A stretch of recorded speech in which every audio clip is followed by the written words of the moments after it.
இன்னைக்கு மாமல்லபுரத்துல இருக்கிற இந்து மதத்தினுடைய பெருமைகளை பறைசாற்றும் விதமாக இருக்கிற பல சிற்பங்களை பார்த்து நம்ம மெய் மறந்துகிட்டு இருக்கோம். அந்த மாமல்லபுரத்தை தோற்றுவிக்கிறதுக்கு காரணமாக இருந்த மாமல்லனுடைய தந்தையான மகேந்திரவர்ம பல்லவன் அவருடைய ஆட்சியில தான் முதலாக இந்த மாமல்லபுரம் கட்டும் பணியானது தொடங்கப்பட்டது.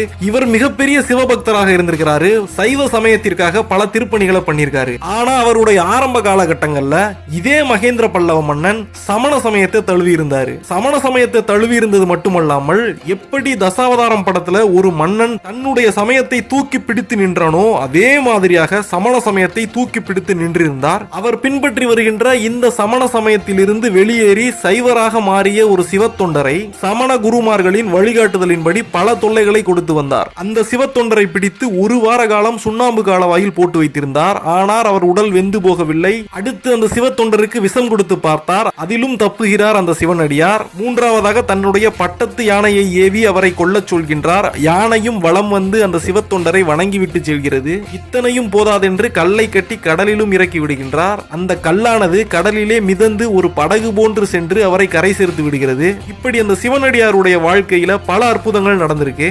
63 நாயன்மார்களில் ஒருவரான திருநாவுக்கரசர் தான் அந்த சிவனடியார். பெரும்பாலான நாயன்மார்களுடைய வாழ்க்கை வரலாறை பார்க்கும்போது அவர்களுடைய வாழ்க்கையில் அற்புதங்கள் நிகழும். அத்தோடு இறைவன் அவர்களை ஆட்கொண்டு விடுவார். ஆனால் இந்த நாயனாருடைய வாழ்க்கையிலே முழுவதுமே அற்புதங்களால் நிறைந்திருக்கின்றது. தன்னுடைய 81 வயது வரை வாழ்ந்து சைவ சமயத்திற்கும் தமிழுக்கும் மிகப்பெரிய தொண்டாற்றி விட்டு சென்றுள்ளார். இன்னைக்கு நம்ம வழிபட்டுக்கிட்டு இருக்க பல இந்து சமய கோவில்கள் அப்போது இந்த நாயன்மார்கள் எல்லாரும் உதிக்காமல் இருந்திருந்தால் ஒட்டுமொத்த தமிழ்நாட்டு அரசர்களும் சமண சமயத்தை தழுவி இருக்க வாய்ப்பிருக்கிறது. இன்று நாம் அனைவரும் சமணர்களாகவே கூட இருந்திருக்கலாம். 80 வயதுக்கு மேல இங்கே தமிழகத்திலே சோழ மண்டலத்தில் இருந்து கிளம்பி காசி விஸ்வநாதரை போய் தரிசிச்சிருக்காரு. அதையும் தாண்டி இமயமலைக்கு போய் இறைவனை தரிசிக்கிறேன்னு சொல்லிட்டு அந்த தள்ளாத வயசுல நடந்து போய் அவருடைய கால்கள் நொந்து போக தவழ்ந்து போய் அந்த மலைப்பாறை முழுவதும் தன்னுடைய நெஞ்சை தேய்த்து தேய்த்து கொண்டு மேலேறி நெஞ்சில் உள்ள சதைகள் எல்லாம் பீந்தெடுத்து எலும்புகள் எல்லாம் துருத்தி கொண்ட போது தன்னுடைய முதுகை வைத்து தேய்த்து தேய்த்து இமயமலை ஏறி இருக்கிறார் இந்த நாயனார். திருநாவுக்கரசர் இந்த பெயரை வேற யாரும் இவருக்கு சூட்டவில்லை.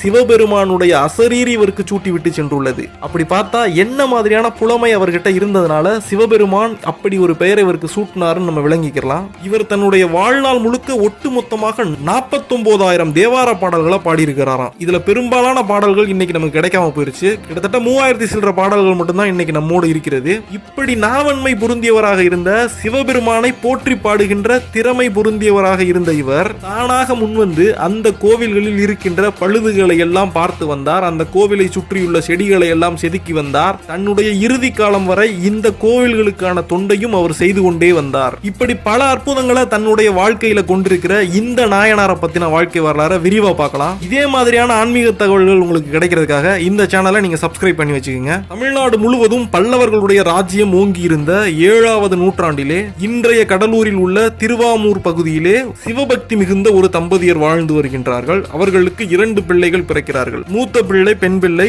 இளைய பிள்ளை ஆண் பிள்ளை. பெண் பிள்ளைக்கு பெயர் வைத்தார்கள் திலகவதி என்று, ஆண் பிள்ளைக்கு பெயர் வைத்தார்கள் மருள் நீக்கியார் என்று. சிவனை தினமும் தொழுது பூஜித்து வந்தது இந்த குடும்பம். பெண் பிள்ளையான திலகவதி குமரி பருவத்தை அடைகிறாங்க. அவங்களுக்கு கல்யாணம் பண்ணி வைக்கிறதுக்காக ஒரு மிகப்பெரிய போர்ப்படை தளபதியாக இருந்த கலிப்பகையாருக்கு மனம் பேசி முடிச்சு வைக்கிறாங்க. இவங்களுடைய கல்யாணத்தை முடிக்கிறதுக்கு முன்னால வடநாட்டிலிருந்து வந்த எதிரிகளை சமாளிக்கிறதுக்காக இந்த போர்ப்படை தளபதி கிளம்பி போயிடுறாரு. அவர் யுத்த காலத்துல போர் பண்ணிக்கிட்டு இருந்த அதே சமயத்துல இங்கே திலகவதியுடைய அம்மா அப்பா இருவரும் இறைவனடி சேர்ந்து விடுகிறார்கள். தனக்காக மனம் பேசி வைத்துள்ள மாப்பிள்ளை வந்து தன்னை திருமணம் செய்து கொள்வார் என்று திலகவதியார் காத்து கொண்டிருக்கிறார். அங்கே நடந்ததுதான் மிகவும் துயர சம்பவம். போருக்கு சென்றிருந்த அந்த போர்ப்படை தளபதியான கலிப்பகையாரும் போரிலே இறந்து விடுகின்றார். இதனால திலகவதியாருக்கும் அவருடைய தம்பியான மருள்நீக்கியாருக்கும் ஆதரவுக்கு யாருமே இல்லாத நிலைக்கு போயிடுறாங்க. தன்னுடைய பெற்றோரும் இறந்து விட்டார்கள். அவர்கள் பார்த்து நிச்சயித்து வைத்திருந்த மாப்பிள்ளையும் இறந்து விட்டார். அதனால் இனிமேல் இந்த உலகத்திலே எனக்கு வாழ விருப்பம் இல்லை என்று தன்னுடைய உயிரை மாய்த்து கொள்ள பாக்குறாங்க. அந்த சமயத்துல மருள் நீக்கியார் தன்னுடைய அக்காவை பார்த்து அழுகிறாரு. நீங்களும் இறந்து போயிட்டா என்ன யார் பார்த்துப்பாங்க, தயவு செஞ்சு எனக்கு துணையாருங்கன்னு சொல்லி கெஞ்சி கேட்டதுனால தன்னுடைய தம்பியை வளர்ப்பதிலேயே தன்னுடைய ஒட்டுமொத்த காலத்தையும் அந்த அக்கா செலவிடுறாங்க. அது மட்டுமல்லாம அவங்க வேற எந்த திருமணமும் அதுக்கப்புறமா பண்ணிக்கல. ஏற்கனவே நிச்சயித்து வைத்திருந்த மாப்பிள்ளை இறந்ததால் அன்று முதல் அவர்கள் ஒரு விதவை போலவே வாழ ஆரம்பித்தார்கள். அக்கா தம்பி 2 பேருக்கு ஆதரவுக்கு யாரும் இல்லைனாலும் அவங்களுடைய சிவத்தொண்டு தொடர்ந்து கொண்டே போனது. இந்த உலகத்தின் நிலையாமையை சின்ன வயசுலேயே புரிஞ்சுக்கிட்டவங்க செல்வத்தின் மேல ரொம்ப ஆர்வம் காட்டல. நிறைய திருப்பணிகள் செஞ்சு வந்தாங்க. ஊர் மக்களுக்கு குளம் வெட்டினார்கள், நந்தவனங்களை அமைத்தார்கள், கோவில்களுக்கு பல திருப்பணிகளை செய்து வந்தார்கள். இப்படியாக இவங்களுடைய வாழ்க்கை நகர்ந்து போய்கிட்டு இருக்கும்போது அந்த தம்பி மருள்நீக்கியாருக்கு இந்த உலகத்தின் மீது மிகப்பெரிய தேடல் உருவாகிறது. சைவ சமயத்தில் இருந்து பிறழ்ந்து சமண சமயத்திற்கு போய் சேர்கின்றார். பாடலிபுத்திரம் என்ற சமணர்களுடைய நகரத்திற்கு போய் அங்கேயே தங்கியிருந்து மடப்பள்ளியிலே சேர்ந்து அவர்களுடைய சமய நூல்களை எல்லாம் கற்று மிகப்பெரிய வித்தகராகி விடுகிறார். அவர் ஒரு சமண சமயத்தில் முக்கியமான குருமாராகவே மாறிவிடுகின்றார். அவருடைய பெயரை தர்மசேனா என்று சமணர்கள் மாற்றி வைத்து விடுகிறார்கள். தர்மசேனர் புத்தம் முதலான மாற்று சமய அறிஞர்களோடு வாதிட்டு சமணமே சிறந்த சமயம் என்று நிரூபிக்கக்கூடிய வல்லமை பொருந்திய அளவுக்கு சமண சமயத்திலே தேர்ந்து விடுகிறார். தன்னுடைய தலைமுடி மழித்துக் கொண்டு சமண பிக்ஷுவாகவே மாறிவிடுகின்றார். இதையெல்லாம் கேள்விப்பட்டு தம்பியை கண்ணுக்கு கண்ணாக வளர்த்து வந்த திலகவதியார் மிகவும் மனம் வருந்துகின்றார். இன்னமும் திருமணம் கூட செய்து கொள்ளாமல் தம்பியை வளர்த்து முடித்ததோடு இறைவனுடைய கைங்கரியம் மட்டுமே செய்து வருகின்றார். இறைவனுக்கு தேவையான மலர்களை எல்லாம் பறித்துக் கொண்டு இறை வழிபாட்டுக்கு கொடுத்து வருகின்றார். தன்னுடைய தம்பி சைவ சமயத்தை விடுத்து ஏன் சமண சமயத்தில் சேர்ந்தார், அவனை மீண்டும் சைவத்திற்கு அழைத்து வர வேண்டும் என்று இறைவனிடம் மன்றாடுகின்றார். அன்னைக்கு இரவிலேயே இறைவன் திலகவதியுடைய கனவுல தோன்றுறாரு. உன்னுடைய தம்பி இப்போது சமண சமயத்தில் இருக்கிறான் என்று நீ வருத்தப்படாதே, அவன் கூடிய சீக்கிரம் சைவ சமயத்திற்கு திரும்புவான். அவன் முற்பிறவியிலும் என்னுடைய மிகப்பெரிய பக்தனாக இருந்தான். முற்பிறவியிலே அவன் வாகீச முனிவராக பிறப்பெடுத்திருந்தான். வாகீச முனிவர் ஒரு முறை ராவணனுக்கு ஒரு உதவி செய்து விடுகின்றார். ராவணன் தன்னுடைய தலைக்கணத்தாலே திருக்கைலாய மலையையே பேர்த்து தலைக்கு மேலே தூக்கும் போது சிவபெருமான் தன்னுடைய வலது காலை அமிழ்த்தி அவனை கொல்ல பார்க்கிறார். சிவபெருமானிடமிருந்து தப்பித்துக் கொள்வதற்காக ராவணனுக்கு உதவி செய்கின்றார். இப்படி புனிதமானவராகவே இருந்தாலும் முன் ஜென்மத்திலே ஒரு தீயவனுக்கு உதவி செய்ததால் இந்த ஜென்மத்திலே அவருக்கு சூளை நோய் என்கின்ற வயிற்று வலியை கொடுத்து அதிலிருந்து மீட்டு என்னோடு இணைத்துக் கொள்வேன் அப்படின்னு சிவபெருமான் திலகவதியார் கனவுல சொல்லிட்டு மறைஞ்சிடுறாரு. சிவபெருமான் சொன்னது போன்றே சமணருடைய மடத்திலே தங்கியிருந்த அந்த தர்மசேனருக்கு தீராத வயிற்று வலி வருகின்றது. சமணர்கள் தமக்கு தெரிந்த பல வைத்தியத்தை செய்கிறார்கள், மந்திரங்களும் சொல்லி பார்க்கிறார்கள், மயில் பீலியால் அவருடைய பாதத்தை வருடுகின்றார்கள், கமண்டலத்திலிருந்து நீர் கொடுத்து அவரை குடிக்க சொல்கிறார்கள். எதுவும் வேலைக்காகவில்லை. சமணர்கள் இனிமேல் இந்த தர்மசேனரை நம்மால் காப்பாற்ற முடியாது என்று கைவிடும் நிலையில் இருக்கிறார்கள். அப்போது தர்மசேனராக மாறி போயிருந்த மருள்நீக்கியார் தன்னுடைய சகோதரிக்கு ஒரு தூது அனுப்புகிறார். தன்னை வந்து காத்தருளும்படி வேண்டுகின்றார். ஆனால் சமணர்களுடைய பள்ளிக்கு நான் வரமாட்டேன் என்று திலகவதியார் மறுத்து விடுகின்றார். இதனால் இரவோடு இரவாக சமணர்களுக்கு தெரியாமல் தன்னுடைய உடையெல்லாம் மாற்றிக்கொண்டு தன்னுடைய சகோதரியை வந்து அடைகின்றார் மருள்நீக்கியார். திலகவதியாரும் இறைவனுடைய இந்த திருவிளையாடலை புரிந்து கொண்டிருந்ததால் இறைவன் மீது பற்றுக்கொண்டு தன்னுடைய தம்பிக்கு திருநீர் அணிவித்து இறைவன் மீது ஒரு பதிகம் பாடும்படி கூறுகின்றார். இறைவனை நோக்கி மருள்நீக்கியாரும் மனமோந்து பாடுகின்றார். அவருடைய வயிற்று வலியானது நீங்கி போகின்றது. சிவபெருமானுடைய அசரீரியே ஒழித்து இன்றிலிருந்து நீ திருநாவுக்கரசர் என்று அழைக்கப்படுவா என்று கூறுகின்றது. இங்க நம்ம ஒரு விஷயத்தை நோட் பண்ணி பார்க்கணும். முற்பிறவியில இவர் வாகீசர் என்ற முனிவராக பிறந்திருந்தார். வாகீசர் என்றால் சுத்த தமிழிலே நாவுக்கு அரசர், வாக்குக்கு ஈசர் வாகீசர், நாவுக்கு அரசர் நாவுக்கரசர் என்ற நாமமே அவருக்கு இந்த ஜென்மத்திலும் வழங்கப்பட்டது. அன்று முதல் சைவ சமயத்தை தழுவி மக்களிடையே சமயத்தை பரப்ப ஆரம்பிக்கிறார். இந்த செய்தியானது சமணர்களுடைய குருமார்களுக்கு போய் சேர்கிறது. நம்மிலிருந்து பிரிந்து போய் மீண்டும் சைவத்தை தழுவி கொண்டானே இவன். இதனால் நாட்டு மக்களும் மன்னரும் மீண்டும் சைவ சமயத்தை தழுவுவதற்கான வாய்ப்பு இருக்கிறது. தங்களுடைய முக்கியத்துவம் குறைந்து போகும் என்பதற்காக சமணர்கள் ஒரு பிளான் பண்றாங்க. அன்றைய ஒட்டுமொத்த தமிழகத்தையும் தன்னுடைய கைக்குள்ளே கொண்டிருந்த மகேந்திர பல்லவ மன்னன் கிட்ட போய் முறையிடுறாங்க. அவர் ஏற்கனவே சமண சமயத்தை ஏற்றுக்கொண்டிருந்ததால் சமண குருமார்கள் சொல்வதைத்தான் அவர் நம்புவாரு. நம்முடைய சமண சமயத்தை வேண்டுமென்றே ஒழிப்பதற்காக சமயத்திற்குள் வருவது போல் வந்து இப்போது மீண்டும் சைவத்தை தழுவிக்கொண்டு இல்லாத ஒரு வயிற்று வலி அங்கே போனதால் தீர்ந்து விட்டதாக இவன் நாடகமாடுகின்றான் என்று அவர் மீது பழி போடுகிறார்கள். திருநாவுக்கரசரை அழைத்து வரும்படி தன்னுடைய மந்திரிமார்களுக்கு கட்டளையிடுகின்றான். மந்திரிமார்களும் போய் திருநாவுக்கரசரை அழைத்து வருகின்றார்கள். முதலாவதாக சமண குருமார்களின் அறிவுரைப்படி சுண்ணாம்பு காலவாசலிலே தங்க வைக்கப்படுகின்றார் திருநாவுக்கரசர். 7 நாட்களும் அந்த சுண்ணாம்புடைய சூடானது அவருடைய உடம்பில் எந்த பழுதையும் ஏற்படுத்தவில்லை.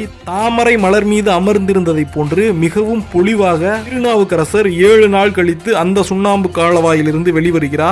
பல்லவ மன்னன் வியந்து போய் பார்க்கும்போது சமணர்கள் அதையும் திரித்து கூறுகிறார்கள். இவன் நம்முடைய மந்திரத்தை ஏற்கனவே கற்றறிந்தவன், அதனுடைய வலிமையால் உள்ளே இருந்து இன்று வந்திருக்கிறான். அதனால் இரண்டாவதாக இவனுக்கு விஷத்தை கொடுக்க வேண்டும் என்று பரிந்துரைக்கிறார்கள். அதன்படி பால் சோறிலே விஷத்தை கலந்து திருநாவுக்கரசருக்கு அளிக்கப்படுகின்றது.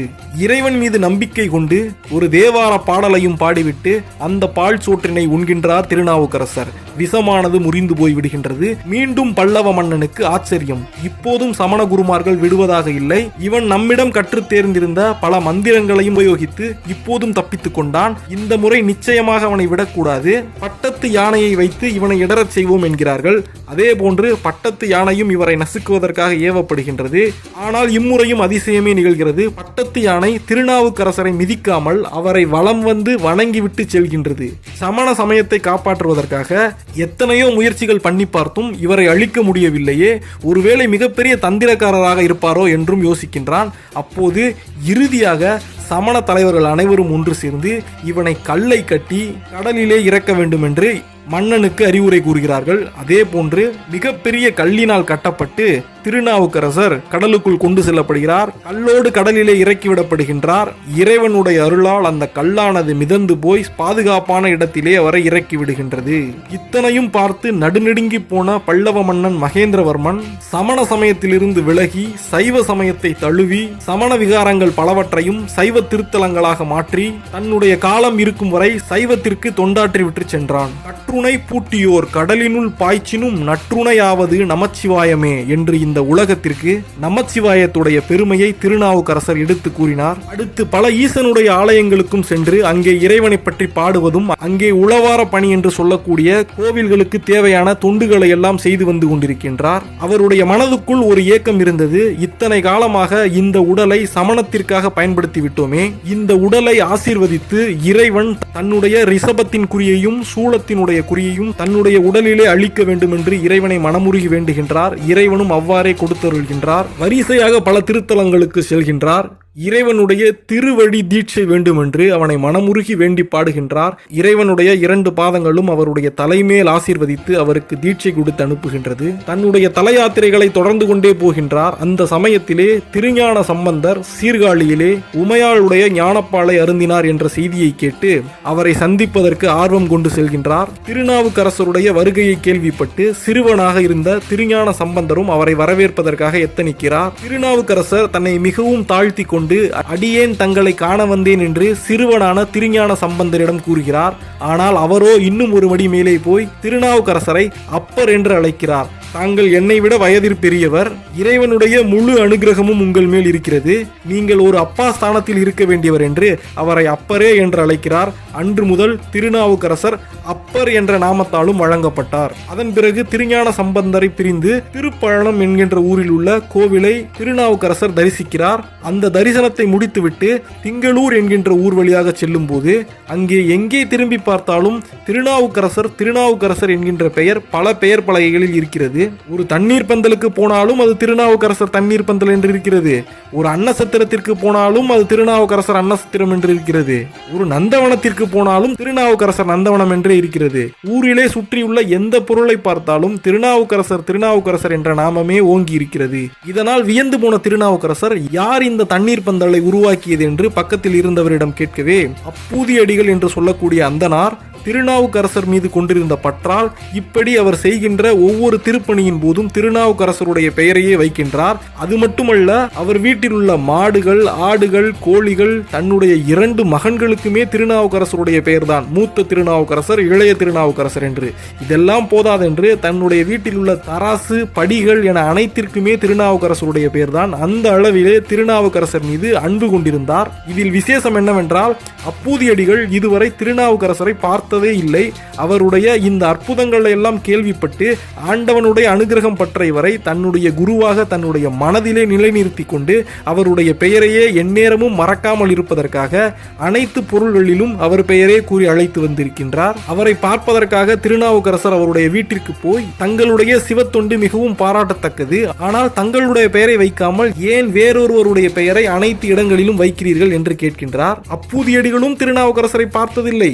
அதனால் இப்படி கூறியவுடன் அவருக்கு மிகவும் கோபம் வந்து விடுகின்றது. பல்லவ மன்னன் செய்த பல துன்பங்களையும் தாங்கிக் கொண்டு அத்தனையையும் இறைவனுடைய அற்புதங்களாக மாற்றிக்கொண்டு ஜெயித்து வந்து சைவ சமயத்தை வளர்த்து வருகின்ற என்னுடைய குருநாதர் திருநாவுக்கரசருடைய பெயர் தமக்கு தெரியவில்லையா?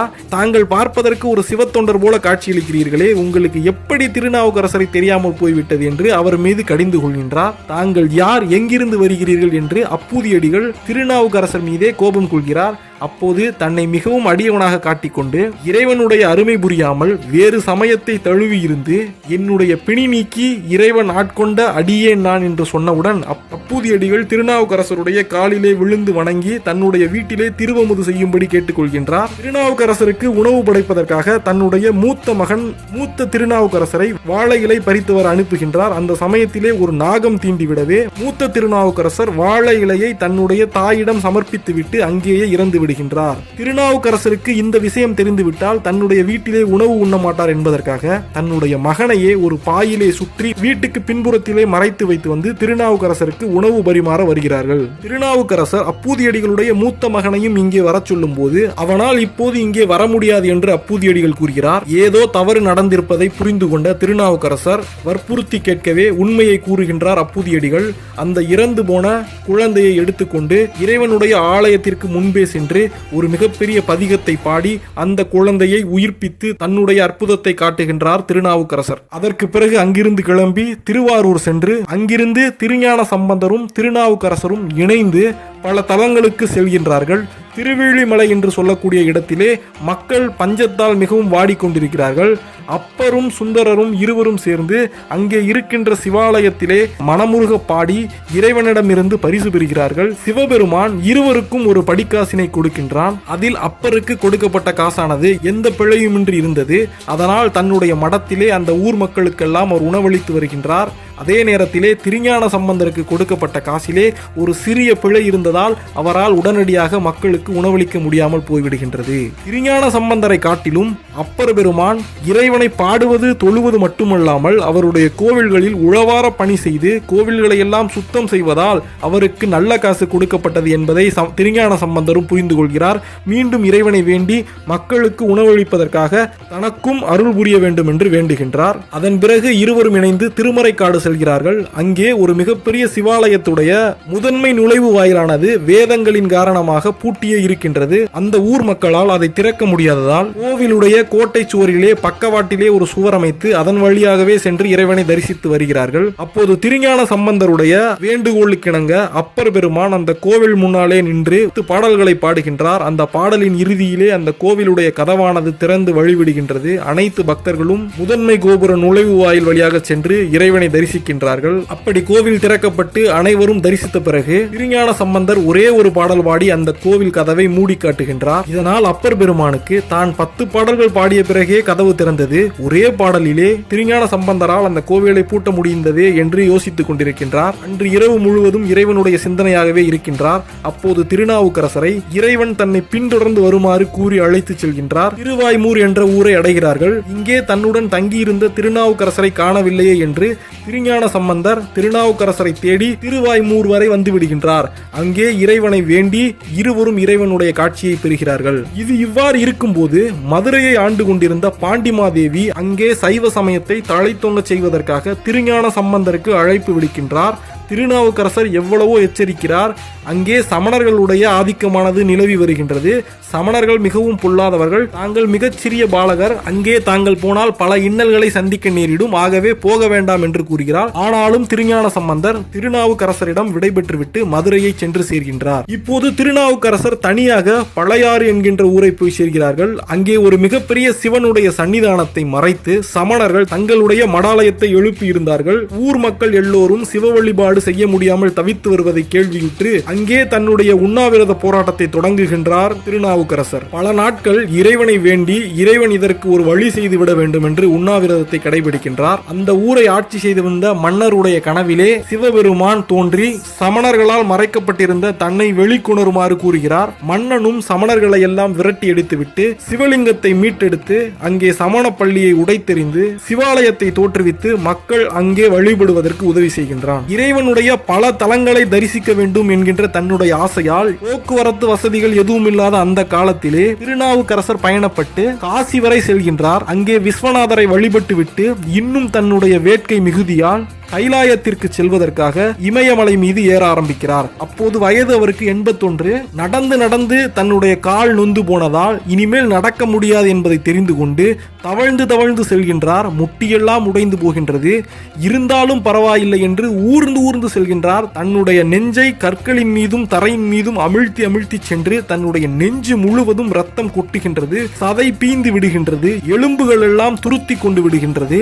அதற்கு பிறகு படுத்துக்கொண்டு தன்னுடைய முதுகை வைத்து உரசி உரசியே அந்த மலை மேலே ஏறி செல்கிறார். அப்போது சிவபெருமான் தன்னுடைய திருவிளையாடலால் ஒரு அந்தணருடைய உருவத்தை எடுத்துக்கொண்டு இறைவனுடைய அனுமதி இருந்தால்தான் நீ மேலே செல்ல முடியும், இப்போது நீ கிளம்பி செல் இங்கிருந்து என்று கூறுகிறார். ஆனால் கைலாயத்தில் இறைவனை காண முடியாமல் இந்த உடம்பில் உயிர் இருந்து எதற்காக என்று கூறிவிட்டு தன்னுடைய பயணத்தில் தொடர்ந்து செல்கின்றார் திருநாவுக்கரசர். இதனால் அந்த வேதியர் ஒரு குளத்தை காண்பித்து இந்த குளத்திலே மூழ்கி திருவையாற்றிலே எழுந்துகொள், உனக்கு கைலாயநாதருடைய தரிசனம் கிடைக்கும் என்று கூறுகிறார். வந்திருப்பது சிவபெருமான் என்பதை புரிந்து கொண்டு அவருடைய ஆணைப்படியே அருகில் இருந்த ஒரு குளத்திலே மூழ்கி திருவையாற்றிலே எழுந்து அங்கே இறைவனுடைய கைலாய தரிசனத்தை பெற்றுக் கொள்கின்றார் திருநாவுக்கரசர். அதே சமயம் மதுரை சென்றிருந்த திருஞான சம்பந்தர் அங்கிருந்த சமணர்களுடைய அட்டூழியங்களை எல்லாம் ஒழித்துவிட்டு சைவத்தை தழைத்தோங்க செய்துவிட்டு மீண்டும் திருநாவுக்கரசரை சந்திப்பதற்காக வருகின்றார். திருஞான சம்பந்தருடைய இந்த அற்புதத்தை கேள்விப்பட்டு தன்னை தரிசிக்க வருவதற்கு முன்பாகவே திருஞான சம்பந்தரை தாங்கி வருகின்ற பல்லக்கினை தன்னுடைய முதுகின் மீது ஏற்றிக்கொண்டு திருநாவுக்கரசரும் அவருடைய புகழை பாடிக்கொண்டு வருகின்றார். எங்கு தேடி பார்த்தும் திருநாவுக்கரசரை காணவில்லையே என்று பல்லக்கின் மீதே இருந்து கொண்டு திருஞான சம்பந்தர் கேள்வி கேட்கும் போது உங்களை தாங்கிக் கொண்டுதான் நானும் வருகின்றேன் என்று திருநாவுக்கரசரும் அவருக்கு பதில் சொல்கின்றார். தன்னை விட வயதிலும் அனுபவத்திலும் முதியவரான சிறந்தவரான திருநாவுக்கரசர் தன்னை தூக்கி இருக்க கூடாது என்று அவரிடம் மன்னிப்பு கேட்கின்றார் திருஞான சம்பந்தர். இறுதியாக அவருடைய பயணங்கள் இத்தனையும் முடிந்த பிறகு திருப்புகலூர் என்ற ஊரிலே கோவிலிலே தன்னுடைய உளவார பணியை செய்து கொண்டிருக்கின்றார். அப்போது இறைவனுடைய திருவிளையாடல் நடக்கின்றது. அவர் தோண்டி தோண்டி செடிகளை எல்லாம் எரிய அங்கிருக்கின்ற கற்கள் மண்கள் அனைத்திலும் இருந்து தங்கங்களும் மணிகளும் கிடைக்கின்றன. அதையெல்லாம் பார்த்து சிரித்து கொண்டு திருநாவுக்கரசர் அங்கிருந்த அனைத்து பொன்பொருளையும் எடுத்து மண்ணையும் கல்லையும் வீசி எறிவதை போன்றே ஓரமாக வீசி எறிந்து கொண்டிருக்கின்றார். அதற்கு பிறகு சிவபெருமான் தேவலோக மங்கைகளான ரம்பா, மேனகை, ஊர்வசி போன்ற பெண்களை அனுப்பி திருநாவுக்கரசர் முன்பு நடனம் புரிய செய்கின்றார். அதிலும் நாட்டம் செலுத்தாமல் தன்னுடைய பணியில் மட்டும் கவனம் செலுத்தி கொண்டிருந்தார் திருநாவுக்கரசர். இறைவனுடைய இந்த திருவிளையாடல்களை எல்லாம் பார்த்துவிட்டு இந்த தலத்திலேயே தான் முக்தி பெற வேண்டும் என்று இறைவனை வேண்டுகின்றார். இறைவனும் தன்னுடைய மனம் கனிந்து அந்த வரத்தை அவருக்கு அளித்து தன்னோடே ஏற்றுக்கொள்கின்றார். 63 நாயன்மார்களில் மிகவும் முக்கியமானவராக திருநாவுக்கரசர் திகழ்ந்திருக்கிறார். தொண்டினால் இறைவனை அடைய முடியும் என்பதை இந்த உலகத்திற்கு அவர் காட்டினார். என் கடன் பணி செய்து கிடப்பதே என்பதை இந்த உலக மக்களுக்கெல்லாம் சின்னமாக சொல்லிவிட்டு சென்றிருக்கிறார் திருநாவுக்கரசர். இந்த வீடியோ உங்களுக்கு பிடிச்சிருந்துச்சுன்னா ஒரு லைக் பண்ணுங்க. ஆன்மீக தகவல்கள் உங்களுக்கு அடிக்கடி கிடைக்கிறதுக்கு இந்த சேனலை மறக்காம சப்ஸ்கிரைப் பண்ணிக்கங்க. உங்க ஃப்ரெண்ட்ஸ்க்குலாம் இந்த வீடியோ ஷேர் பண்ணுங்க. இந்த வீடியோ பத்தின உங்களுடைய கருத்துக்களை கமெண்ட் பாக்ஸ்ல சொல்லுங்க. தேங்க்யூ.